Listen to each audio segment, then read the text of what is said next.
우리가 성경에서 그러므로라는 접속사를 만나면 앞에 있는 내용들을 다시 한번 깊이 묵상하는 것이 맞습니다. 그러므로는 그냥 연결하는 접속사가 아니라 앞에서 어떤 하나님의 은혜의 말씀을 주셨는지를 기억하고 그 말씀을 통해서 오늘을 바라보는 그런 하나의 관점을 공급하는 것이 이 접속사의 내용이라고 말할 수 있습니다. 자, 17절 한번 읽어보죠. 그러므로 내가 이것을 말하며 주 안에서 증거하노니 이제부터는 이방인이 그 마음에 험한 것으로 행한 같이 너희는 행하지 말라. 이 그러므로라는 말은 우리에게 보다 더 나은 삶에 대한 격려를 하기 위해서 주시는 하나님의 말씀입니다. 우리가 1장부터 4장까지 보면 하나의 주제들이 분명히 드러나거든요. 1장에는 하나님의 거대한 구원 계획이 우리 앞에 펼쳐집니다. 영원 전에 창세전부터 하나님이 우리를 이미 아셨고 우리 향한 당신의 구원 계획을 세웠다는 것이 1장이에요. 그리고 십자가의 은혜까지도 준비하시고 때가 되면 우리 각 사람에게 성령이 찾아오셔서 예수 그리스도를 믿게 하시고 하나님을 아버지로 부르는, 그래서 우리 전 삶이 하나님의 찬양이 되게 하시는 그런 거룩한 구원 계획을 실현했다는 것을 1장이 우리에게 선언합니다. 그러므로 1장에서는 이 놀라운 하나님의 구원 계획, 하나님의 거대한 그 사랑의 가슴을 우리가 알게 되는 거죠. 그리고 2장에 넘어오면 우리의 과거에 대해서 잠깐 설명을 합니다. 너희의 허물과 죄로 죽었던 너희를 살렸다. 우리의 과거는 다 죄인이었습니다. 성경은 아주 처참한 단어로 설명하죠. 그때에는 본질상 진노의 자녀였다. 그리고 철저하게 사단의 하수인이었다. 그리고 어둠의 권세를 따르는 그런 존재라는 것을 분명히 말합니다. 괜찮은 존재가 아니었던 거죠. 형편없는 존재였고요. 어떻게 보면 이 땅에 존재할 이유가 없는 그런 존재들이었습니다. 그런데 하나님은 그 크신 사랑으로 나를 그 죄악 가운데 건져내셔서 하나님의 자녀로 삼으신 것이죠. 이게 온통 은혜 아닙니까? 그래서 우리가 그런 하나님과 원수된 존재였지만 그 은혜를 힘입어서 하나님의 자녀가 되었으니 비록 이 땅에 발을 딛고 살지만 우리의 모든 삶의 가치관은 하늘에 올라앉아 사는 그런 삶의 성숙함, 그런 삶의 수준 높은 삶에 대해서 성경이 설명을 해요.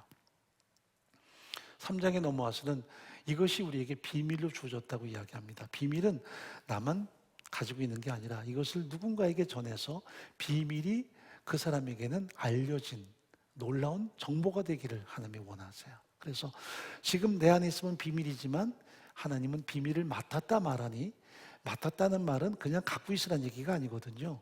갖고 있다가 누군가에게 전달해 주는 거예요. 이것이 바로 복음이라는 낱말과 연결이 됩니다. 복음은 감추어졌던 모든 비밀을 누군가에게 다 낱낱이 알려주는 거예요. 그래서 당신을 하나님이 이렇게 사랑하십니다. 하나님이 당신을 향한 구원 계획이 있으십니다. 예수의 십자가 죽으신 부활을 믿음으로 당신도 하나님의 놀라운 자녀의 권세를 얻습니다. 이것을 선포하는 것이 우리가 가진 바 된 신분이라는 것을 이야기합니다. 그리고 나서 4장에 넘어와서는 이렇게 살아가는 우리의 삶의 가치가 어디에 있느냐, 바로 예수를 닮아가며 이것이 진정한 크리스찬의 모습이라는 것을 설명하고 있습니다. 이것을 다른 말로 하나님의 충만케 하심으로 라는 말로 설명을 해요. 번역이 상당히 어렵지만 우리가 더 살아갈수록 예수를 닮아가고 하나님의 진정한 본심을 성취해 나가는 삶인 것을 설명합니다. 이것이 이제 에베소 4장이 우리에게 주는 하나의 격려와 교훈입니다. 그러므로라고 이야기합니다. 이런 존재이기에 어떤 것을 거부할까, 어떤 것을 추구할까 하는 것으로 분명히 나누어서 설명을 해요. 소극적인 부분 그리고 적극적인 부분을 말할 때 우리가 거부하는 것 그리고 추구하는 것, 이렇게 분명하게 설명을 합니다. 성경이 예수 믿고 구원 얻었다, 그리고 영생 얻었다, 복 받는다, 이런 식으로 끌고 가는 게 아니라 우리는 어떤 존재가 더 돼야 되는가, 나의 삶의 가치, 또 나의 삶의 목적이 뭔가를 설명하면서 그렇게 살아가기를 염원하는 하나님의 짙은 마음을 우리 앞에 설명해요. 여러분, 인간은 참 존엄한 존재예요. 왜 존엄하냐? 거기에 대한 이유가 없어요. 성경은 인간을 존엄하게 다룹니다. 성경은 때로 죄인이라는 말로 우리를 강하게 압박하지만 그것은 우리가 하나님을 거부할 때 십자가의 은혜를 저버렸을 때 죄인이지만 실제로 그 은혜를 깨닫고 돌아오면 우리를 존엄하게 다루시는 것이 성경의 가르침이에요. 세상은 비교하고 무언가를 우위에 두거나 무언가를 차별하지만 성경은 그런 것이 아니라 하나님의 은혜 안에서 다 존엄한 존재임을 선언합니다. 빅터 프랭클의 이야기를 보면 참 마음이 짙어지죠. 절대적인 의미는 모든 사람의 절대적 가치와 같다고 할 수 있다. 좀 어려운 그 설명인데요. 우리는 사람을 다 기준을 부여합니다. VIP라는 단어 자체도 사실은 안 맞는 말이에요. Very important person이라고 하는 누군가 중요한 인물이라는, 요새는 또 VVIP까지 이야기합니다. 그런 단어는 성경에서 사실은 다루지 않는 이야기입니다. 세상은 그 사람의 가치를 세상 것으로 자꾸 규정을 해요. 돈 많고 권력 있고 하면 VIP가 돼요. 그러나 하나님은 그렇게 상대하지 않습니다. 하나님은 그 사람의 의미에 모든 가치를 부여합니다. 수준이 아니고요, 높이가 아니라 그 사람의 존재 자체에 하나님의 모든 가치를 부여합니다. 그것이 인간의 존엄성이에요. 이어서 그것은 인간의 존엄성이라는 지울 수 없는 특성을 말한다. 삶의 어떤 조건 하에서도 잠재적인 의미를 지닌 것처럼 가장 불행한 처지에 있는 사람들에게도 나름의 가치가 함께한다. 다 가치 있는 거예요. 우리는 누군가 이렇게 도와줘야 되는 존재들이면 약하다. 아니요. 다 의미가 있고 가치가 있는 것입니다.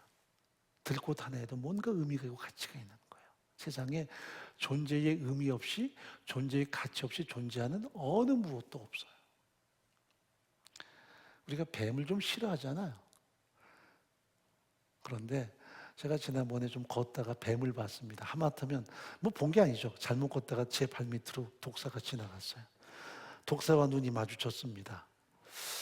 근데 얘가 참 빨리 가지 않고 유유자적하는 거 있죠. 갖고 있던 스틱으로 찍을까 생각도 했습니다.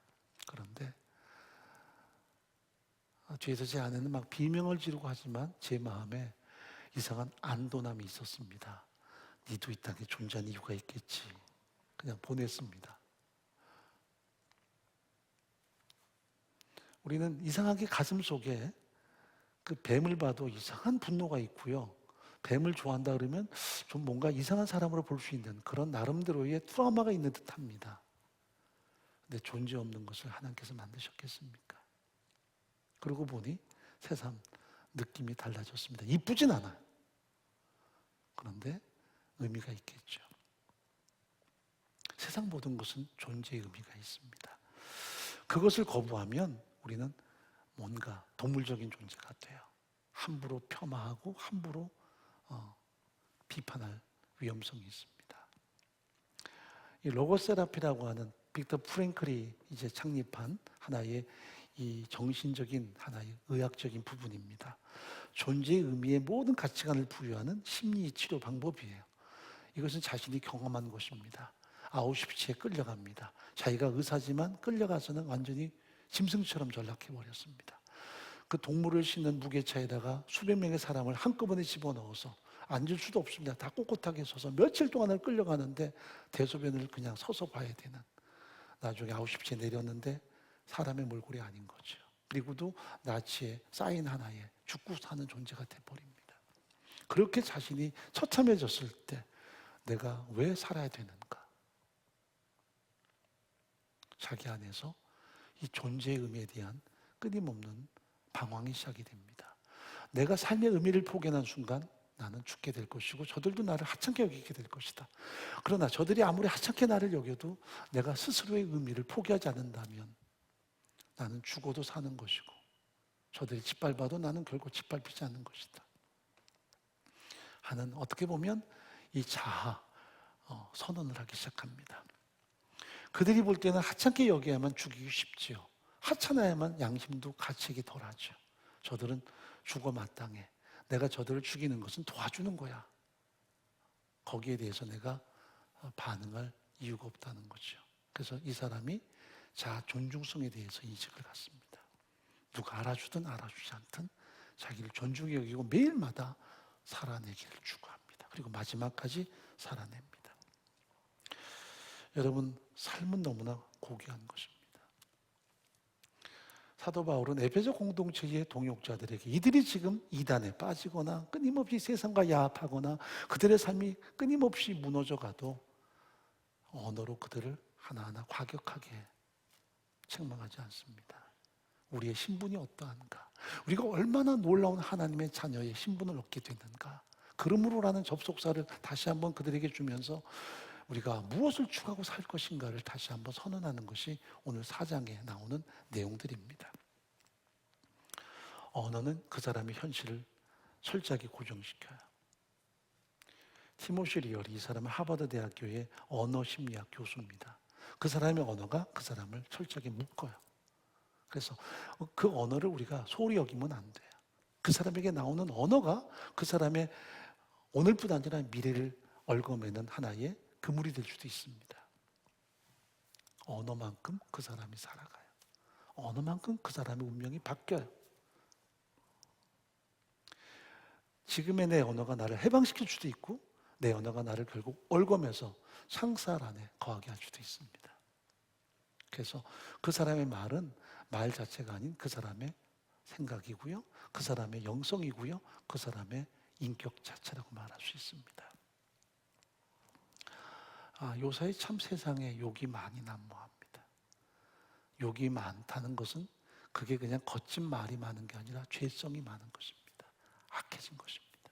그러므로 하나님의 사람에게는 악한 말이나 이런 누군가를 향해서 끊임없이 성토하는 말은 결코 옳지 않습니다. 왜냐하면 그것은 그 사람을 묶어두는 언어가 되는 게 아니라 먼저 나를 얽어맨 언어가 됐기 때문입니다. 그래서 얽혀있는 사람이 항상 그런 과격한 말이 나오거나 그런 세상을 향한 매서운 말이 드러나기 때문입니다. 자유한 사람은 그런 말에 결코 얽매이지 않습니다. 예수님의 그 모든 사역을 보면 그분이 얽혀매지 않았잖아요. 수많은 사람이 그분을 향해서 배척하고 끊임없이 공격해도 십자가에서 그 고통을 당하고 돌아가실 때에도 이 죄를 저에게 돌리지 마옵소서, 저희가 하는 짓을 알지 못합니다. 이게 주님의 선언이었어요. 그들의 언어에, 그들의 과격한 행동에 자신의 영혼과 삶이 얽혀매이지 않아요. 진정한 자유였지요. 스데반도 자기를 돌로 때려 죽이는 수많은 청중을 향해서 하나님, 이 죄를 갚아주십시오 하는 게 아니라 저들의 죄를 저희들이 알지 못한다. 예수님처럼 그렇게 고백하고 자신의 최후를 맞이합니다. 그도 인간입니다. 그런데 왜 그렇게 말했을까? 결국 그의 결국 갇히지 않은 영혼, 현실에 붙박히지 않은 그 자유함을 진정 우리가 맛보게 되는 거죠. 자, 2장 7절에 어떻게 보면 굉장히 멋진 말입니다. 또 함께 일으키사 그리스도 예수 안에서 함께 하늘에 앉히시니, 예수의 살아나심과 함께 우리가 다시 살아나서 하늘에 앉혀 있는 존재다. 비록 발은 땅을 딛지만 우리의 모든 가치관, 우리 삶의 의미는 하늘에 올라앉아 세상을 사는 존재라는 것을 바울은 설명합니다. 이 고백을 했을 때의 바울은 자유로운 영혼이 아니잖아요. 편한 삶이 아니었습니다. 로마에서 갇혀있는 상태였습니다. 그런데도 자기는 갇혀있는 게 아니라 하늘에 올라앉아서 세상을 사는 존재라는 것을 분명히 드러내는 것입니다. 자, 13절 한번 읽어보죠. 우리가 다 하나님의 아들을 믿는 것과 아는 일에 하나가 되어 온전한 삶을 이루어 그리스도의 장성한 분량이 충만한 데까지 이르리니. 번역이 어렵다 됐죠. 쉽게 말하면 우리가 예수를 닮아가는 것이 진정한 하나님의 자녀들이 갖는 신앙의 성숙함이라고 이야기하는 것입니다. 예수 몇 년 믿었습니까? 물론 괜찮은 말이지만 예수를 얼마나 닮아내고 있는지, 이게 가장 중요한 우리의 숙제. 삶을 기르는 말한 게 아니라 예수를 얼마나 지금 내가 닮아가고 있는가, 내 안에 예수의 품성이 얼마나 드러나는가, 이게 신앙의 가장 중요한 면모입니다. 뭐 타이틀, 그 사람의 신앙 연조, 이게 다 난무하는 세상 속에서 내가 얼만큼 예수를 닮았나, 내 안에서 하나님의 임재가 얼만큼 풍성히 드러나는가가 가장 소중한 신앙적인 핵심 요소라는 것을 우리가 기억할 수 있어야 돼요. 그래서 17절부터 보면 우리가 하나님의 존귀한 자녀이기 때문에 거부하는 가치관, 그리고 추구할 가치관에 대해서 설명을 하기 시작합니다. 자, 이방인을 뭐라고 말합니까? 17절 다시 읽어보죠. 그러므로 내가 이것을 말하며 주 안에서 증거하노니 이제부터는 이방인이 그 마음에 허망한 것을 행하지 말라. 허망이란 말은 막 모든 게 아무것도 없는 거예요. 뭔가 가득 있는 것처럼 말하지만 아무것도 없는 거예요. 얼마나 인생이 그렇게 헛됩니까? 18절 저희 총명이 어두워지고 저희 가운데 있는 무지함과 저희 마음이 굳어짐으로 말미암아 하나님의 생명이 떠나 있도다. 저희들은 어리석어요. 아무리 똑똑한 척해도 어리석어요. 그들이 어둠 속에 여전히 감싸 있어서 빛을 보지 못하고 살아요. 그게 세상 사람인데 우리가 그것을 부러워할 때가 많아요. 은근히 그것을 추구할 때가 많아요. 우리는 그것을 거부하고 세상의 가치관이 아닌 하나님의 자녀로서의 가치관에 의해 살아요. 세상의 의미가 아니라 하나님의 자녀의 의미를 부여하고 살아요. 그게 전혀 다른 가치관인 거죠. 그래서 새 사람을 입으라 성경은 말합니다. 여기 22절 말씀 보면 너희는 유혹의 욕심을 따라 썩어가는 구습을 쫓는 옛사람을 벗어버리고 오직 심령으로 새롭게 되어 하나님을 따라 의와 진리의 거룩함으로 지으심 받은 새 사람을 입으라. 예수 안에 우리가 새 사람 된 것을 성경은 이미 선언하죠. 자, 고린도후서 5장 17절 우리가 너무나 잘 아는 내용입니다. 그런즉 누구든지 그리스도 안에 있으면 새로운 피조물이라. 이전 것은 지나갔으니 보라 새 것이 되었도다. 이것만이 끝이 아니에요. 모든 것이 하나님께로 났나니 그리스도 말미암아 우리를 자기와 화목하게 하시고 또 우리에게 화목하게 하는 직책을 주셨으니 이는 하나님께서 그리스도 안에 계시사 세상을 자기와 화목하게 하시며 저희의 죄를 저에게 돌리지 아니하시고 화목하게 하는 말씀을 우리에게 부탁하셨느니라. 우리가 새 사람 됐다는 건 끝나는 게 아니에요. 하나님이 주시는 귀한 사명이 있습니다. 그게 뭐냐면 화목케 하는 것입니다. 세상과 하나님을 화목하게 하는 것. 우리는 보통 내가 예수 믿습니다. 구원 얻었습니다. 그런데 지금 죽어도 천당 갑니다. 신앙의 가장 중요한 진수는 내가 이 은혜를 통해서 세상과 하나님을 화목케 하는 이 사명을 감당하는가를 점검해야 돼요. 내가 가는 곳마다 복음이 증거되거나 화목케 하는가에 대해서 항상 드러날 수 있어야 돼요. 저는 누군가를 만날 때 항상 그 이후에 생각을 좀 합니다. 만남 이후에 내 마음이 정말 따뜻한가? 내가 정말 화목케 하는 하나님의 은혜를 함께 공유했는가? 안 그러면 만날 이유가 없잖아요. 우리 만났을 때 때로는 그 만남에 도취돼서 말하고 서로 간에 관계하는데 그 다음이 중요합니다. 내가 정말 깊은 평안이 있는가? 감동이 있는가? 내가 그만큼 인생이 좀 업그레이드 된 느낌이 있는가? 안 그러면 사실 조심해야 돼요. 우리가 세상을 향해서도 끊임없이 그들이 나를 만날 때마다 교회 다닌다만이 아니라 정말 그들을 하나님과 만나게 하려고 애를 쓰는가? 이것이 그들에게 포착이 돼야 돼요. 좀 귀찮을 수 있겠죠. 누구 만나면 계속 나한테 예수 믿으라 그래. 교회 다니라 그래. 그런데 이상하게 그 사람 만나면 내 마음에 평안함이 느껴져. 나를 정죄하지 않아. 나를 비판하지 않아. 내게 끊임없이 하나님의 뭔가 사랑을 전하려고 애를 쓰는 게 느껴져. 만날 때마다 잘 나가는 사람은 끊임없이 성토하고 동창들 만나면 아무개 시자들 뭐 어쩌고저쩌고 또 남자들끼리 만나면 또 세상이 어떠고 저떠고 만난 다음에 모든 비판 정죄감이 가득한 게 아니라 세상을 품는 그들을 향한 하나님의 사랑에 대한 배려의 마음이 얼만큼 있는가가 그 이유를 우리가 준비하는 가장 중요한 요소지요.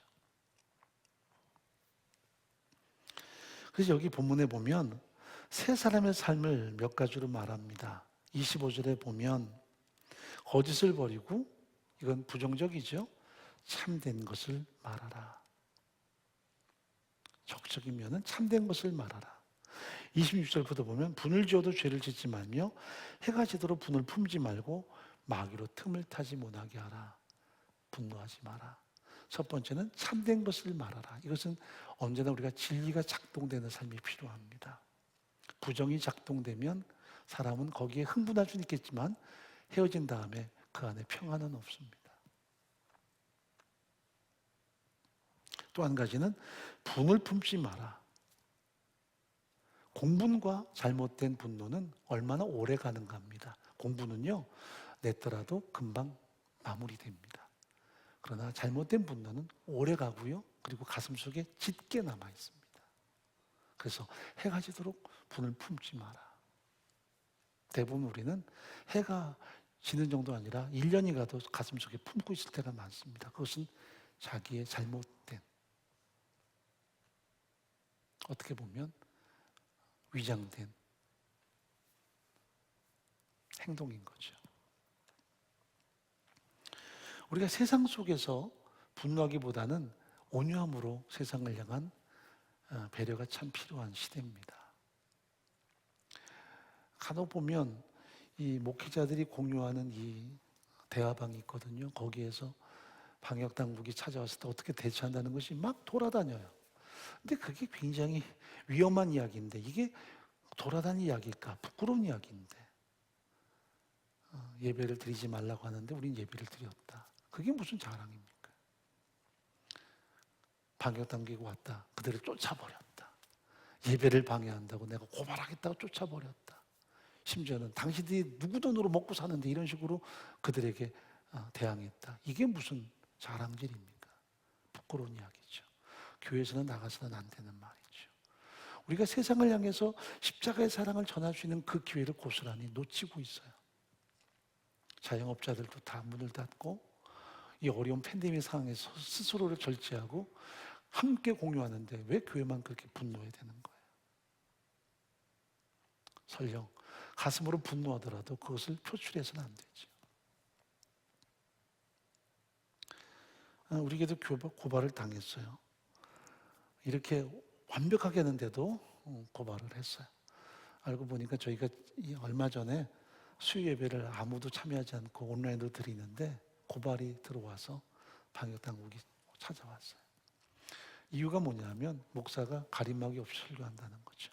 근데 그때 그러긴 했어요. 왜냐하면 저희가 대청소하고 난 다음에 가림막을 내려놨는데 때마침 아무도 없으니까 제가 영상으로 보니까 어리더하다 그래서 없이 하자. 우리 어차피 없는데 그렇게 했는데 이걸 누가 서울에서 보고 고발을 했어요.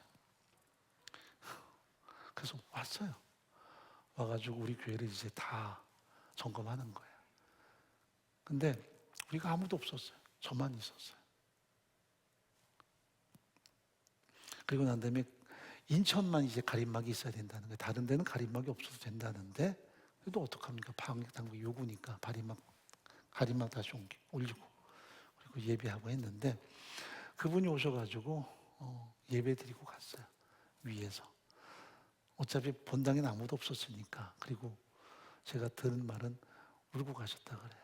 얼마나 마음에 위로가 됐는지. 왜냐하면 이분이 크리스천인데 교회 갈 때마다 그렇게 옥조에는 고통이 많았던 거예요. 갈등이 많고 충돌 많고 험한 소리 듣고 믿는 사람이 그 정도면 안 믿는 사람은 얼마나 많이 어려웠을까. 그래서 우리가 조금 더 철저하게 해야 되겠다는 생각도 했었습니다. 왜냐하면 세상이 우리를 다 바라보고 있으니까요. 여러분, 분노로 세상을 이길 수 없습니다. 온전만이 세상을 덮을 수 있는 능력이에요. 바리새인들이 끊임없이 예수님을 책잡죠. 예수님의 제자들이 어느 날 배가 고팠는지 손을 씻으라는 장로들의 유전. 이건 어떻게 보면 위생적입니다. 손을 씻고 빵을 먹으라는 건데 제자들이 너무 배가 고팠는지 그냥 덥석 빵을 뜯어 먹었어요. 그랬더니 와서 비난합니다. 예수여, 당신의 제자들은 저렇게 손도 씻지 않고 빵을 먹소. 막 비난하니까 예수님께서 말씀하십니다. 입으로 들어가는 게 사람을 더럽게 하지 않는다. 그건 다시 나오면 되는 거니까. 입에서 나오는 것이 사람을 더럽게 한다. 여러분, 나오는 게 더럽게 해요. 말이 사람을 더럽게 만듭니다. 네, 속은 그렇지 않아. 아니요. 속은 100배 더 나빠요. 말이 1이라면 속은 더 100배입니다. 그러니까 더 우리가 절제하는 말, 절제하는 언어가 필요하고요. 한 문장 한 문장이라도 설령 SNS로 나누더라도 그 단어 자체가 굉장히 중요한 단어입니다. 나는 누구인가? 나의 정체성, 나의 가치관이 중요하기 때문입니다. 자, 28절에 보면 주는 자가 되라고 명합니다. 주는 자, 누군가에게는 사랑을 공급하는 자. 이건 비단 물질만이 아닙니다. 기도를 주는 자, 배려하는 자, 격려하는 자. 29절 한번 읽어보죠. 무릇 더러운 말은 너희 입 밖에도 내지 말고 오직 덕을 세우는 데 소용되는 대로 선한 말을 하여 듣는 자들에게 은혜를 끼치게 하라. 누군가에게 은혜를 끼친다는 말은 굉장히 중요합니다.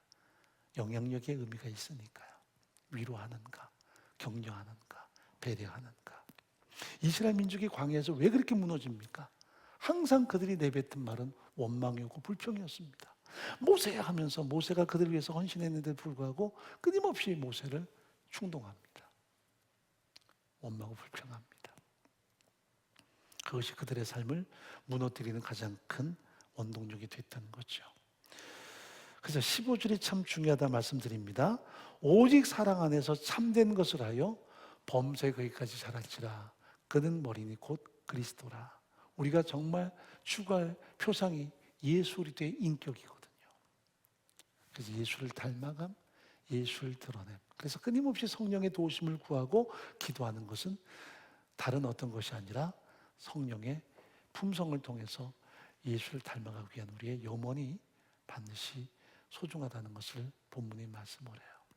길이가 중요하지 않고 정말 예수를 닮아가고 있는가.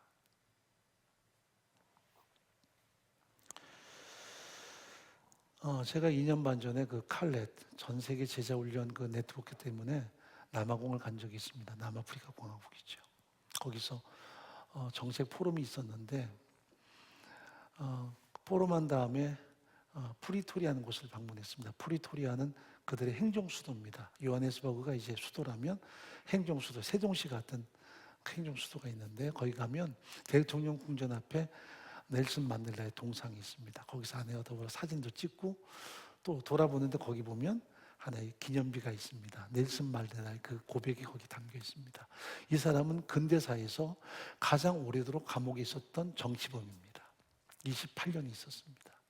아파르트 헤이르트라고 하는 그 흑백 관계, 그러니까 인종차별 이런 모든 갈등에서 하나가 되지 않은 운동을 펼친 게 이제 아파르트 헤이르트인데 여기에 이제 항상 선봉했었던 사람입니다. 이것 때문에 결국 백인 단체에 고발당하고 28년형을 받고 감옥에 있었습니다. 그 가운데 예수를 만나고요, 이 사람이 크리스찬이 됩니다. 그리고 28년 만에 결국 풀려나는데 그때는 전 세계적으로 인종차별이나 혹은 개인의 인권이나 이런 그 문제 때문에 굉장히 이제 떠들썩했죠. 그러면서 우리가 아는 철의 그 장막도 무너져가는 상황에서 이 남아공에도 빛이 들어서 흑백의 관계들이 와야 되고 새로운 시대가 열립니다. 그래서 민중들이 일어나가지고 흑인들에 의해서 정권이 받게 되는 상황이 됐고요. 백인들의 모든 지금까지의 그 잘못된 많은 일이 다 끝나는 상황인데 자신이 그때 풀려난 거예요. 감옥문을 열고 나왔는데 거기 수많은 인산인해 흑인들이 와서 그를 환호합니다. 그때 갑자기 막 억울한 마음, 분노의 마음이 찜해서 오르는 거예요. 내가 여기서 얼마나 고생을 했나, 내가 얼마나 고통을 당했나. 그런데 갑자기 그에게 성령의 음성이 있었습니다. 그 내용을 그 기념비에 적어놨어요. 그러자 그리스도의 정신이 나에게 말했습니다. 넬슨, 너는 감옥에 있는 동안에도 자유로웠는데 지금 자유의 몸이 되어서 그들의 감옥이 되지는 말아라. 그래서 이 사람이 이 음성을 깨닫고 이제 화해를 선언합니다. 모든 정적들이나 혹은 자기에게 위해를 가했던 모든 대상을 다 사면을 선포하고요. 과거의 모든 정권에 대해서도 칼을 들지 않았습니다. 진정한 화해가 이루어진 거죠. 그러므로 용서는 모든 걸 다 능가하는 거예요. 자, 32절에 보면 이렇게 말합니다. 서로 인자하게 하며 불쌍히 여기며 서로 용서하기를 하나님이 그리스도 안에서 너희를 용서하신 것 같이 하라. 여러분, 예수님을 만난 모든 사람은 자유를 얻었어요. 심지어 가늠하다 현재 잡힌 여인도 인간의 모습이 아니죠. 그렇게 막 끌려서 내 패대기 쳐집니다. 거기에 무슨 자비가 있으며 거기에 무슨 인간의 인권이 있겠습니까? 그리고 성난 군중이 외치죠. 예수 선생이요. 율법에는 이 여인이 가늠하다 잡혔는데 돌로 치라 했는데 당신은 어떻게 하시겠습니까? 주님께서 땅에 무릎 꿇고 이렇게 글씨를 쓰신 다음에요. 그리고 그들을 쳐다보고 말씀하십니다. 너희 중에 죄 없는 자가 먼저 돌을 들어 이 여인을 치라. 사람들이 다 돌을 던지고 그 자리를 떠나갑니다. 시간이 흐른 다음에 여인과 드디어 주님의 눈이 마주치죠. 여인이요, 나도 당신의 죄를 더 이상 묻지 않겠습니다. 가서 다시는 죄 짓지 마십시오. 이게 그 모든 마무리였습니다. 거기에 가장 중요한 것은 그 사람에 대한 연민이었습니다. 이게 사랑입니다. 불쌍히 여기는 것. 여러분, 아내의 사랑의 진면목이 뭔 줄 아세요? 남편을 불쌍히 여기는 겁니다. 많이 힘들구나. 어느 날 내 마음속에 남편이 불쌍하다. 그거 진짜 사랑입니다. 뭐 남편의 강함, 남자다움, 남편이 뭔가 가장으로 잘하는 것, 그게 남편이 인정하는 게 아닙니다. 진정한 사랑은 어느 날 불쌍해지는 것입니다. 그저 속이 술 만땅으로 먹고 취해서 들어와서 자빠져 있어도 어느 날 내 마음속에 불쌍해지는 마음이 사랑입니다. 우리는 비난합니다. 정죄합니다. 어느 날 남편이 아내를 볼 때 불쌍한 마음이 듭니다. 평생 나 위해서 고생했구나. 그 늘어나는 머리카락, 흰머리 때문에 불쌍히 여기는 마음. 어느 날 자식을 보니 불쌍합니다. 성적이 아니라 그 아이의 존재가 참 중요한데 자식이 부모를 볼 때 불쌍히 여기는 마음이 생깁니다. 우리 엄마 아빠 참 고생 많으셨구나. 그게 사랑입니다. 이거 없는 건 사랑 아닙니다. 사랑의 완성은 불쌍히 여기는 마음입니다. 세상을 사랑한다고요? 우리가 말은 잘할 수 있습니다. 그러나 불쌍히 여기는 마음입니다.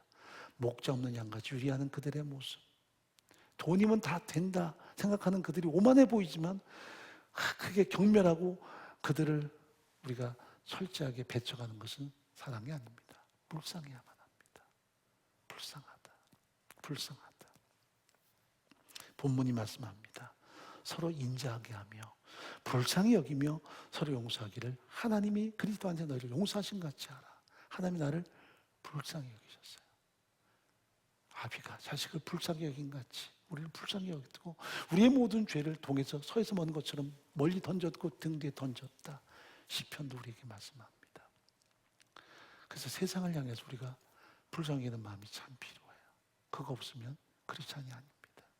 분노만 남고 끊임없이 비판만 남아있다면 그건 그리스도의 심장이 아닙니다. 자신에 대해서 정말 하나님이 존귀케 하시다는 것을 아는 사람들은 자신이 의미가 있고 존재의 가치가 있다는 걸 알기 때문에 세상을 향해서 성토하거나 비판하거나 정죄하지 않습니다. 불쌍히 여깁니다. 그래서 예수님께서도 항상 아버지 저들을 불쌍히 여겨달라. 사도 바울도 지금 로마에 갇혀 있습니다. 그런데 이 공동체를 향해서 서로 불쌍히 여기다. 이것이 진정 그리스도의 심정이라는 것을 이야기합니다. 나에 대해서는 나는 존귀하다. 당신에 대해서는 불쌍히 여기는 마음. 이게 십자가의 진정한 완성이라는 것을 이야기합니다. 하나님이 내게 베푸신 그 존귀함, 그리고 내가 당신을 불쌍히 여김. 이것이 십자가의 균형을 이루는 진정한 면모인 것을 본문이 말씀합니다.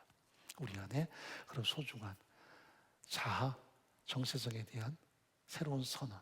나는 존귀하다. 존재 자체가 존귀하다. 어떤 세상 가치관, 세상의 위치가 아니라 내 스스로 난 존귀하다. 하나님이 그렇게 여기는 것처럼 스스로를 다시 한번 점검하고요. 세상을 향해서는 다 불쌍히 여기는, 가진 자든 못 가진 자든 불쌍히 여기는, 십자가를 정말 전하기 위해서 애쓰는 그 사랑의 마음이 우리의 삶을 완성해 나가기를 간절히 바랍니다.